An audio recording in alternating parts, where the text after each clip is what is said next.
Alright, I know what you're thinking. What's with the suit? It's a fair question. Truth is, I thought it necessary to dress for the occasion, as this is my portfolio. Now, I'm very aware that this is not what a normal portfolio looks like, and I'm really hoping that this falls under the mark of ingenuity and not stupidity. But either way, I think I should introduce myself. My name is Josiah Sugden.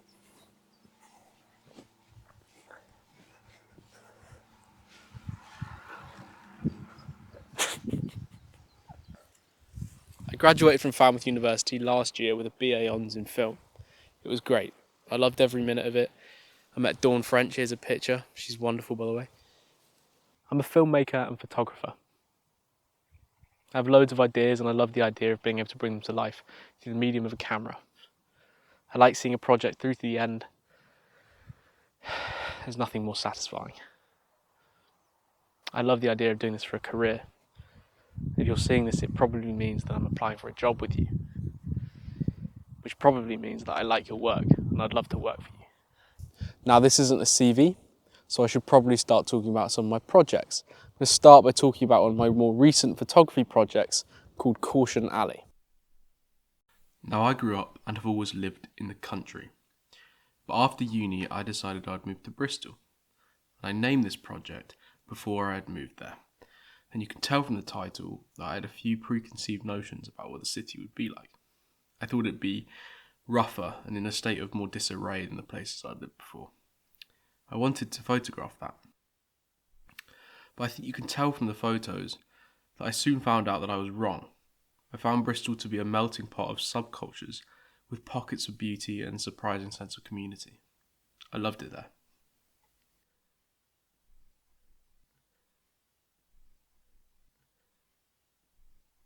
Now, this project continued on throughout the winter months. The city itself seemed to have a tonal shift. People kept themselves to themselves. The city felt smaller somehow. This was probably helped by a thick fog that would roll in around once a week. It was really fun to photograph.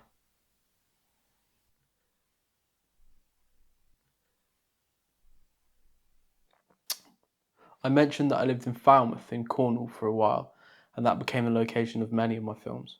One of my favourite films I made there was one called The Ode to Falmouth. I'll link my YouTube at the end so you can see all the films in full, but for now, I'll just put some clips in. Falmouth is beautiful and the coastline is spectacular. Because I was at uni at Falmouth, I knew at some point I was going to have to leave. But I never wanted to forget the details of the place. So I made this film. All the shots were taken within half a mile of my house.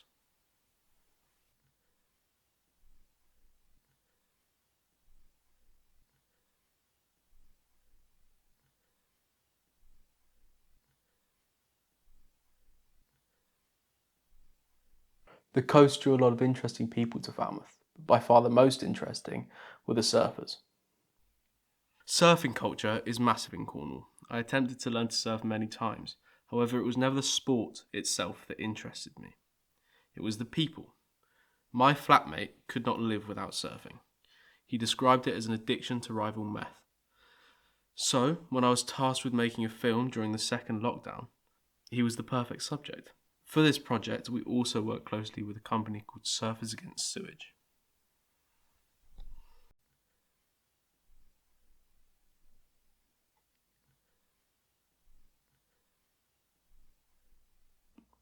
As part of my final major project at uni, I got to visit Iceland.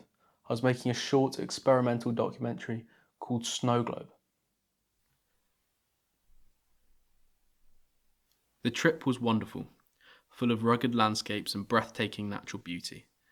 The filming of the documentary took months of preparation. There was a lot of logistics to consider. We had to bring very limited kit because we were travelling light as we would be walking a lot.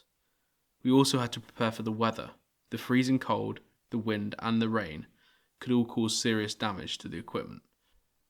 We prepared for everything, but even after this, the job seemed like a daunting one. We had only 5 full days in Iceland.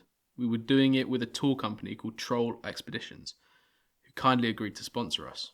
They let us tag along with one of their tour groups. This meant that we had to abide by the tour time conditions, giving us only 15 to 20 minutes in each location. I was very happy with the work I did on this film. It was one of the most enjoyable experiences of my life. More recently, I've been making films at home in Buckinghamshire. My favourite so far is one I made called Someday I'll Miss This Place. When I moved back to Buckinghamshire, I wasn't looking forward to it. Throughout my childhood, I had slowly become bored of it, and I was unable to see its beauty. I made this film to remind myself that it was beautiful. You just had to look at it the right way. I don't really know why I made it black and white and square format. I think I just wanted to challenge myself. I also think that this film blurs the lines between photography and film. I only wanted to use very slight movement, enough to draw the attention of the audience, but not enough to draw all its attention. More recently, I've been asked to photograph a comedy night being hosted by Parkinson's UK.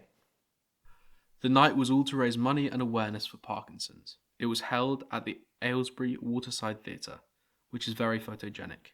Its design creates these amazing long shadows, and as it's made of glass, the sunset doused everything in golden light. The comic was Paul Mayhew Archer, who is best known for writing The Vicar of Dibley. He was very funny, and the night was a huge success.